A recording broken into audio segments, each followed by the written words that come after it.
আসসালামু আলাইকুম প্রিয় দর্শক এবং শ্রোতা, আমি ডাক্তার মোহাম্মদ আসিফুল আমিন। আমি নবজাতক ও শিশুরোগ বিশেষজ্ঞ হিসেবে কাজ করছি। আমি আছি আপনাদের সাথে একটি বিষয় নিয়ে আলাপ করার জন্য।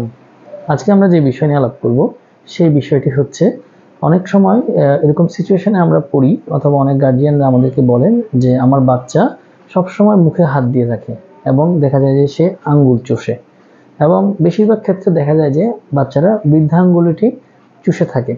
সাধারণত চতুর্থ পঞ্চম মাস অথবা ষষ্ঠ মাসের সময়টাতে বাচ্চার মধ্যে এই লক্ষণটি বেশি পরিলক্ষিত হয়। এই সময় দেখা যায় যে বাচ্চা তার ব্রেস্ট ফিডিংয়ের পাশাপাশি কমপ্লিমেন্টারি ফিডিংয়ের জন্য প্রস্তুতি নেয়। তখন দেখা যায় যে বাচ্চাদের মধ্যে যে সাময়িক সময়ের জন্য আঙ্গুল চুষার একটা প্রবণতা থাকে, যেটা যদি দেখা যায় যে পরবর্তী সময়ে কমপ্লিমেন্টারি ফিডিং শুরু করার পরে দেখা যায় যে এই পরিমাণটা কমে যায়, থাম্ব সাকলিং অথবা আঙ্গুল চুষার পরিমাণটা। কিন্তু অনেক বাচ্চা অবচেতন মনে পরবর্তী সময়ে 2 বছর 3 বছর এই সময়টাতে প্রচুর পরিমাণে আঙ্গুল চুষে থাকে।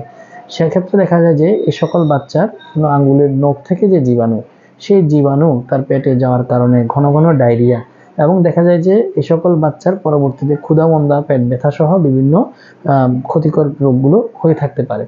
সেক্ষেত্রে দেখা যায় আপনাকে আঙ্গুল যেন না চুষে এই বিষয়টাকে আপনাকে এনশিওর করতে হবে। যে সকল বাচ্চা আঙ্গুল চুষে থাকে তাদের নখ যেন ছোট রাখা হয়, এই ব্যাপারটা খেয়াল রাখবেন।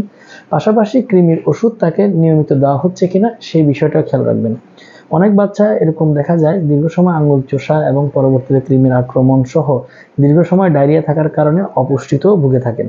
এ সকল বাচ্চাকে আঙ্গুল চোষা থেকে বিরত রাখার জন্য আপনাকে আঙ্গুলের মাথায় যে আঙ্গুলটি চুষে থাকে সেই আঙ্গুলের মাথায় কোনো তিক্ত স্বাদযুক্ত জিনিস, অবজেক্ট লাগিয়ে দিতে হবে, যাতে সে এই আঙ্গুল চুষা থেকে নিরুৎসাহিত হয়।